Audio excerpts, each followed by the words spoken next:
ఆర్థిక అవసరాల కోసం, వ్యాపార వృద్ధి కోసం, ఏదైనా మెడికల్ ఎమర్జెన్సీల కోసం అవసరం ఏదైనా అందరికీ టక్కున గుర్తుకొచ్చేది క్రెడిట్ కార్డ్, పర్సనల్ లోన్లు, యాప్ లో వచ్చేటటువంటి లోన్లు. ఇక వ్యాపారస్తులకైతే ఒక ఎంటర్‌ప్రెన్యూర్ గా ఎంఎస్ఎంఈ లోన్లు. చిరు ఉద్యోగి నుండి కార్పొరేట్ వ్యాపారి వరకు అందరూ వీటి ఖాతాదారులే. తప్పు బాధితులే. అదెలాగో ఒకసారి చూద్దాం. ఈ ట్రాప్ లో చిక్కుకుంటే మనకు చుక్కలు చూపించి తీరుతారు. మన కష్టం వారికి వ్యాపారం, మన ఇబ్బంది వారికి ప్రాఫిటబుల్ దందా. ఇక రికవరీ విషయంలో వారు చేయని ప్రయత్నాలు ఏమీ ఉండవు. వసూళ్ల కోసం ఎంతకైనా బరితెగిస్తారు. ఇలాంటి ఇబ్బందుల నుండి ఎలా బయటపడాలి? ఇలాంటి ట్రాప్లలో పడకుండా ఒకవేళ పడితే ఒక బాధితునిగా మనకు చట్టం ఎలాంటి నిబంధనలు విధించింది, చట్టం ఎలాంటి అవకాశాలు కల్పించిందో ప్రముఖ హైకోర్టు సీనియర్ న్యాయవాది వివి రమణ గారి మాటల్లోనే విందాం. Stay tune to candid talk show with Sivareddy.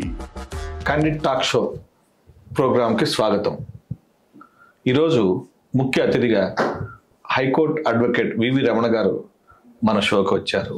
ఈ షోలో ఈరోజు బ్యాంకింగ్ విధానము, లోన్లు తీసుకున్నవారు అంటే లైక్ ఇండస్ట్రియల్ లోన్ కానీ, ఎంఎస్ఎంఈ లోన్స్ కానీ, లేదా పర్సనల్ లోన్స్, భూములను, ఇళ్లను, తమ వస్తువులను తాకట్టు పెట్టి ఈ మధ్య చాలా లోన్లు తీసుకుంటున్నారు. లోన్లు తీసుకుని వ్యాపారాలు ప్రారంభిస్తున్నారు. వ్యాపారం ప్రారంభించడం తప్పు కాదు, లోన్లు తీసుకోవడం తప్పు కాదు.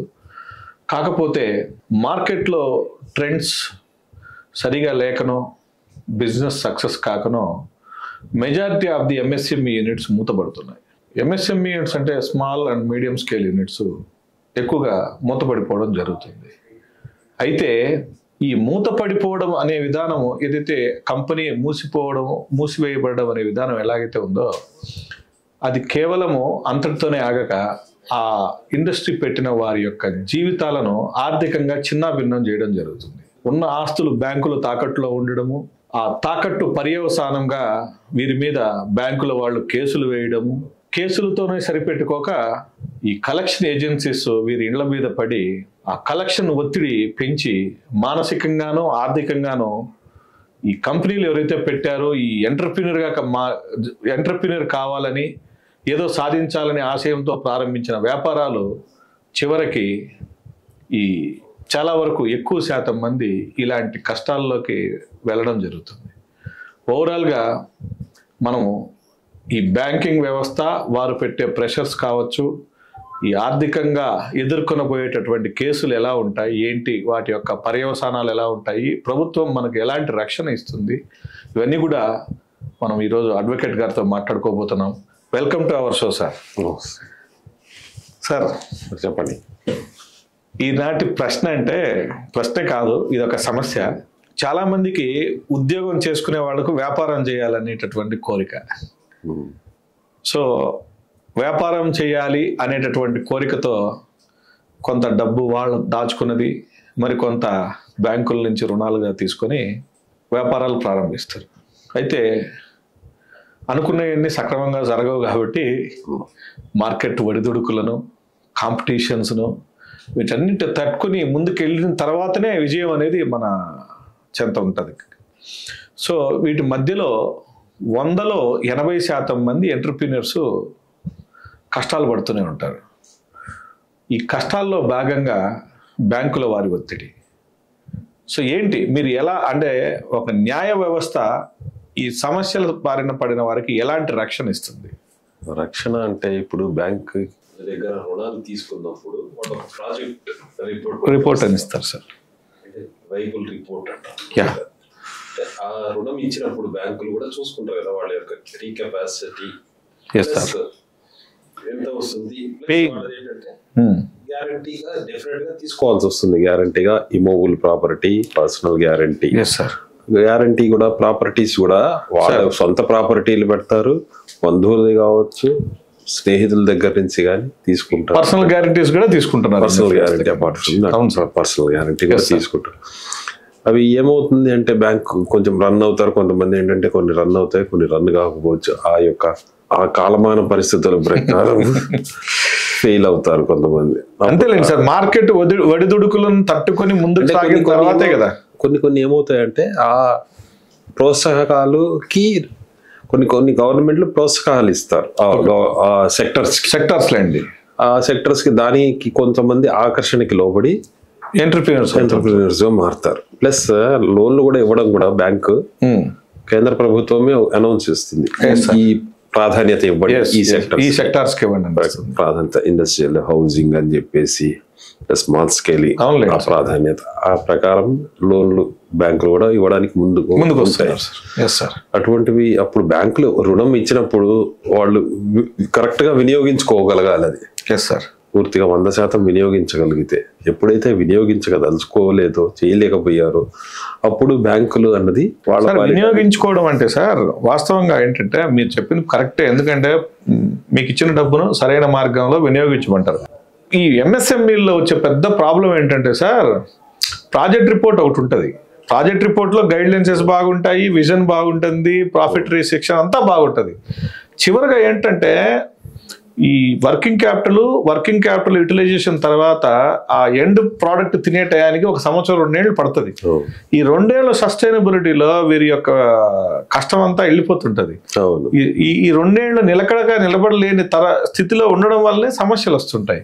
సో ఎవరికి స్వతహాగా పోగొట్టుకోవాలని అయితే నా అభిప్రాయంలో ఉండదు. ఎందుకంటే సొంత ఆస్తులు పెట్టి అన్ని చేసి ముందుకు వస్తారు ఒక ఎంటర్ప్రెన్యూర్. ఈ విధమైనటువంటి వ్యవహారాలని ప్రభుత్వం ఏం సహాయం చేయదా, వాళ్ళని రక్షణ కల్పించదా? రక్షణ అంటే ప్రోత్సాహాలు కల్పించడమే వాళ్ళకు ఒక మార్కెటింగ్ కానీ అది మాత్రమే కలగజేస్తుంది. కానీ మిగతావన్నీ ఎలా చేయగలుగుతుంది చెప్పండి. కొన్ని ఏంటంటే ఆర్బీఐ గైడ్ లైన్స్ ద్వారా కూడా అదేమిటి అంటే ఓటీఎస్ స్కీమ్ అని అంటారు అన్నమాట, 1 టైం సెటిల్మెంట్ స్కీమ్. ఇట్లా ఆర్థికంగా సెటిల్మెంట్ కు కాకుండా ఇప్పుడు మీరు ఈ సెటిల్మెంట్ సెటిల్మెంట్ అంటే ఇక మిగతా వ్యాపారం చేసుకుంటున్నప్పుడు ఇద్దరి మధ్యలో అది వ్యాపారం. గవర్నమెంట్ ఎందుకు చేస్తుంది చెప్పండి? నేను వ్యాపారం గురించి కాదు సార్, బ్యాంకింగ్ వ్యాపారం అయినప్పటికీ విస్తృతంగా ఇచ్చి లోన్స్ అన్ని ప్రజలను ఆకర్షించేసేసి అది ఇస్తాము, ఈ సబ్సిడీలు ఇస్తాము, మేమే బ్యాంకులు కూడా మేమే మారిటోరియం ఇస్తాము అదే చెప్పి దించేసేసి ఫీల్డ్లోకి. ఆ దించిన తర్వాత వాళ్ళు దాన్ని సస్టైన్ కాలేక ఇవాళ ఇళ్ళు తాకట్టులో ఉండిపోయి ఉంటాయి, వాళ్ళ ఆస్తులు తాకట్టులో ఉంటారు, కలెక్షన్ ఏజెంట్స్ వెంట పడుతుంటారు. నోటీసు వచ్చినప్పుడల్లా ఆ ఎంటర్ప్రినర్ వాడే బాధ వర్ణనాతీతంగా ఉంటుంది. అందున ఎంత సంపాదించారో ఎంత పోగొట్టారో పక్కన పెడితే ఆ ఫ్యామిలీ మెంబర్స్ ఆ నోటీసులు భరించే స్థితిలో ఉండలేక గ్యారంటర్స్ కూడా సఫర్ అయిపోతుంటారు. సో వీటి గురించి మీరు ఏమైనా రక్షణ అంటే న్యాయ వ్యవస్థ ఎలాంటి రక్షణ కల్పిస్తుంది, లేదా వాళ్ళకి ఎలాంటి సమయం ఇప్పిస్తుంది, లేదా వాళ్ళని ఒత్తిడిని తగ్గించేదానికి మీ దగ్గర ఏమైనా మార్గాలు ఉన్నాయా? ఒత్తిడి అంటే డెఫినెట్ గా మరి ఉంటుంది, ఒత్తిడి ఉంటుంది. ఎందుకంటే వాళ్ళ ఆస్తులు కూడా వాళ్ళ జీవిత కాలంలో సెక్యూర్ చేసుకుందో వాళ్ళ తల్లిదండ్రులు సెక్యూరిటీ, అది సెక్యూరిటీగా పెట్టుకుంటారు. మరి అవును సార్, దాని మీద వచ్చినప్పుడు డెఫినెట్ గా మీకు ప్రెషర్ ఉంటుంది. మనిషి వ్యక్తిగతంగా రక్షణ కల్పిస్తున్నాయి వాళ్ళకి. ఏదైనా కేవలం లీగల్ డ్యూ ప్రాసెస్ లో మాత్రమే వెళ్ళడానికి ఉంటాయి. ఇప్పుడు రికవరీ ఉందనుకోండి, ఫస్ట్ రికవరీ అన్నది అది లోన్ ఎంత డ్యూ ఉంది తెలుసుకుంటారు. ఇప్పుడు లోన్ అంటే రకరకాల లోన్స్ ఉంటాయి. మీరు అన్నట్టు వర్కింగ్ క్యాపిటల్, టర్మ్ లోన్స్ అంటే హౌసింగ్ లోన్స్, ప్లస్ క్రెడిట్ కార్డుల మీద లోన్లు, plus personal loans only without security కూడా ఇస్తున్నారు ఈ మధ్య చాలా మంది. అటువంటిప్పుడు అది బ్యాంకులే లోన్ కి ఇవ్వడానికి ఎలా అయితే ముందుకు వస్తాయో బ్యాంకు రికవరీ చేయడానికి కూడా ఆ విధంగానే యాక్టివ్ గా చేస్తేనే ఆ బ్యాంకు సస్టైన్ అయితే, లేకపోతే బ్యాంకు కాలగమనంలో కలిసిపోతాక తప్పదు. అటువంటిప్పుడు వాళ్ళంటే రికవరీ కోసం అని బ్యాంకులు అవలంబించాల్సిన పద్ధతులు ఆర్బీఐ గైడ్ లైన్స్ ఆల్రెడీ. కానీ అలా ఎక్కడ చేయట్లేదు కదా సార్. ఇప్పుడు పర్సనల్ గా ఫోన్ చేయడము, మన ఫోన్ నెంబర్స్ లో డేటా హ్యాక్ చేయడము, దాని తర్వాత పేరెంట్స్ కు ఫోన్ చేసి మీ అబ్బాయి, ఇలాంటి హరాస్మెంట్స్ అని ఎక్కువ అయిపోయినాయి కదండి. చాలా హరాస్మెంట్లు. అది కేవలం పుస్తకాల వరకే ఆర్బీఐ గైడ్ లైన్స్ చాలా ఇచ్చిందండి, కానీ అవి పుస్తకాల వరకే పరిమితం అవుతున్నాయి. దాన్ని ఎవరు ప్రివెంట్ చేయలేకపోతున్నారు. అదే సార్, ఎందుకంటే వాళ్ళు ఏజెంట్స్ పెట్టుకుంటారు, వాళ్ళు ఒక కాల్ సెంటర్లు పెట్టుకుంటారు. ఎందుకంటే వాళ్ళకే కాక వాళ్ళ కాల్ డేటాను సేకరించి అందులో ఉన్నటువంటి బంధువులకు కూడా అందరికి ఫోన్లు చేసి అతను డీఫేమ్ కూడా చేస్తున్నారు. అదే సార్, డబ్బులు పోవడము, కష్టాలు పడడం ఒక ఎత్తు అయితే డీఫేమ్ చేసేస్తున్నారు. సో ఎందుకంటే అది తప్పుడు పద్ధతే, రాంగ్ మెథడే. కానీ ఎవరు అది ఆ విధంగా కానీ కట్టరు అన్న అభిప్రాయం వాళ్ళకి. ఏంటంటే ఏజెంట్స్ ఉన్నారు అనుకోండి, ఏజెంట్స్ కూడా వాళ్ళు రికవరీ చేస్తేనే వాళ్ళకి వాళ్ళకి ఎంచుకుంటారు. మిమ్మల్ని అడిగేది ఏంటంటే Successful. ఇలాంటి దారుణమైనటువంటి చర్యలకు మా వీక్షకులకు మీరు ఏదైనా సలహాలు ఇస్తే వాటిని ఫాలో అయ్యి కనీసం కొంత ఉపశమనం RBI guide lines supreme court కూడా ఇచ్చింది చాలా కేసెస్ లో ఇలా. Okay sir. చాలా మంది పాపం భరించలేక ఆత్మహత్యలు చేసుకుంటున్నారు. ఈ మధ్య రీసెంట్ గా అయితే ఈ లోన్ యాప్స్ అనేసి ఎంతో మంది ప్రాణాలను బలిగి ఉన్నాయి సార్. కేవలం 5-10 వేల లోన్లే, పెద్ద అది కూడా లక్షల్లో కాదు సార్, కేవలం 10-15 వేల లోన్లతోనే ఈ మానసిక హింసకు గురయ్యారు సార్ వీళ్ళు. సో వీళ్ళకు మీరు మా ప్రేక్షకులకు కావచ్చు లేదా ఆ కష్టాల్లో ఉండేవాళ్ళు మా వీడియో చూస్తే మీ ద్వారా కొంత న్యాయపరమైన అదేంటంటే న్యాయ పద్ధతుల్లో చేస్తే న్యాయ పద్ధతుల్లో ఎదుర్కోవచ్చు. మీరు చెప్పండి సార్, అవేర్నెస్ ఇవ్వండి సార్. అవేర్నెస్ అంటే అంతే మరి, అది ఆర్బీఐ వాళ్ళకి కంప్లైంట్లు ఇవ్వాలి, ఆర్బీఐ సెల్స్ గ్రీవెన్స్ సెల్స్ కి వాళ్ళకి కంప్లైంట్లు ఇవ్వాలి. వాళ్ళ నెంబర్ నుంచి ఫోన్లు వస్తున్నాయి మనకి, ఓకే సార్, మా బంధువులకి ఇస్తారు అని చెప్పేసి ప్రివెంట్ చేయడం తప్ప దాదాపు దాన్ని ప్రివెంట్ చేయడం కూడా, ఎందుకంటే ఇల్లీగల్ మెథడ్స్ అన్నది ఎవరు ప్రివెంట్ చేయడానికి ఎవరు చేయలేరు. అవునవునండి సార్. సెక్యూర్డ్ లోన్స్ విషయంలో సార్, సెక్యూరిటీ విషయంలో అంటే సెక్యూరిటీ విషయంలో కూడా ఇదే జరుగుతుంది సార్. అవునవును, సెక్యూరిటీ అంటే అందువరకే మీకు సెక్యూరిటైజేషన్ యాక్ట్ అని కొత్తది పెట్టారండి 2002లో. ఇదివరకు అంటే సార్ బ్యాంకులకి రికవరీ అంటే సివిల్ సూట్లు వేసుకునేవాళ్ళు. అవును సార్. 1993 ముందు సివిల్ సూట్లు వేసుకొని కోర్టులోకి వెళ్ళి ఆశ్రయించి డిగ్రీ తీసుకొని, ప్రిలిమినరీ డిగ్రీ తీసుకోవాలి, తర్వాత దాని ఫైనల్ డిగ్రీ, దానికి ఆక్షన్, దానికి అయ్యేసరికి దాదాపు ఒక కేసుకి 20 ఏళ్ళు 25 ఏళ్ళు పట్టేది. అయినప్పటికీ చట్టబద్ధమైన పద్ధతిలోనే చేయాలి కదా సార్. చేసిన మరి బ్యాంకింగ్ యొక్క వ్యవస్థ దెబ్బతింటుంది కదండి. దానికి వాళ్ళు కూడా ఈ వ్యాపారం చేసే పద్ధతులు వ్యాపారంలో చేస్తారు. మీకు చాలా బ్యాంకులు కూడా మీకు నష్టపోయినాయి, మీకు చూసుకొని ఉన్నారు. చాలా లోన్లు ఇవ్వడం వల్ల సార్ మధ్యకాలంలో చాలా బ్యాంకులు నష్టపోయినాయి.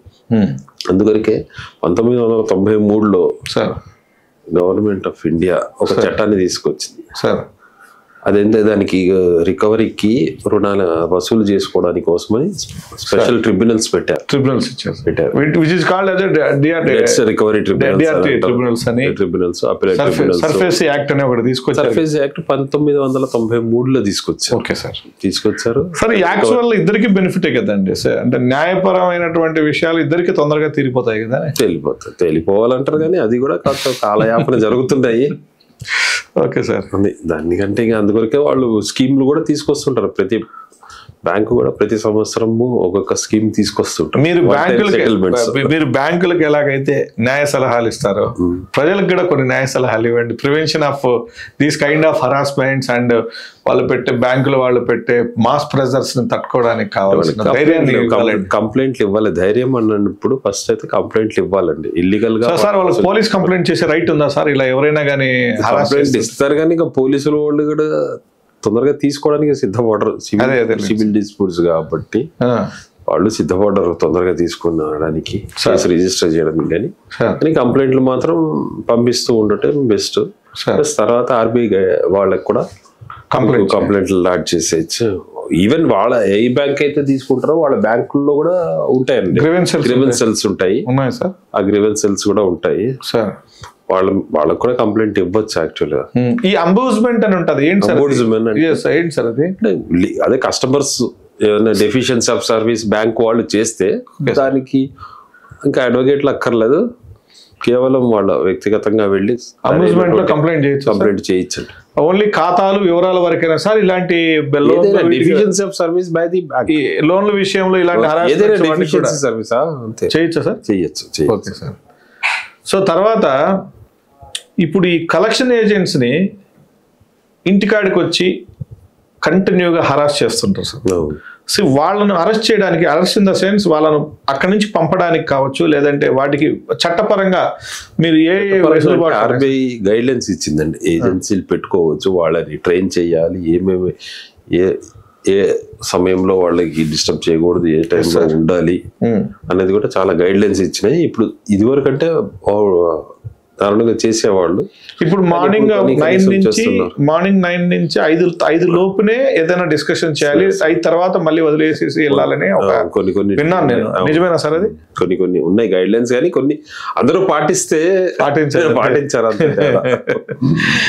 Okay sir. ఎందుకంటే వెహికల్స్ ఇప్పుడు వెహికల్ లోన్స్ తీసుకుంటారు, వాళ్ళకి ఏంటంటే వెహికల్స్ దొరకవు సార్, వాళ్ళు ఎక్కడో పెట్టేస్తారు, దొరకరు. కనీసం భూమి లాంటివి, ఇల్లు లాంటివి అంటే వాళ్ళు కదిలించలేరు, కానీ వెహికల్స్ అవాయిడ్ చేయడానికి చేస్తూ ఉంటారు. ఈ బ్యాంకుల వాళ్ళు కూడా మొదలుపెట్టేది ఏంటంటే వెహికల్స్ అదేంటంటే 3 నెలలు కరెక్ట్గా కట్టకపోతేనండి దాన్ని ఎన్పిఏగా డిక్లేర్ చేస్తారు. పొజిషన్ తీసేసుకోవచ్చు. హైపోథికేషన్ అగ్రిమెంట్ ఉంటాయి కాబట్టి వెహికల్స్కి వాళ్ళు ఏజెన్సీకి ఆల్రెడీ ఇంట్రెస్ట్ చేసేస్తారు. అవునులేండి సార్. ఈవెన్ వాళ్ళు కూడా చేసేది అంతేలేండి. అది ఏం చేస్తారంటే ఆ వెహికల్స్ అన్ని కరెక్ట్గా పొజిషన్లు తీసేసుకొని రీపొజిషన్ అంటారు. Okay sir. తీసేసుకొని సార్ వాళ్ళు ఏంటంటే అది తక్కువగా అమ్మేస్తున్నారు. అది సార్ ఎన్పిఏ నోటీస్ వచ్చి ఉంటుంది కదా సార్. ఎన్పిఏ నోటీస్ వచ్చినప్పుడు మనం రిక్వెస్ట్ పెట్టుకోవచ్చు సార్, రివర్స్ రిక్వెస్ట్, మాకు ఒక 3 నెలలు టైం ఇవ్వండి, 6 నెలలు టైం ఇవ్వండి, ఫర్దర్ చేయాలో అన్నది మీరు ఆ మేనేజర్ని కన్సల్ట్ చేయాలి కదా.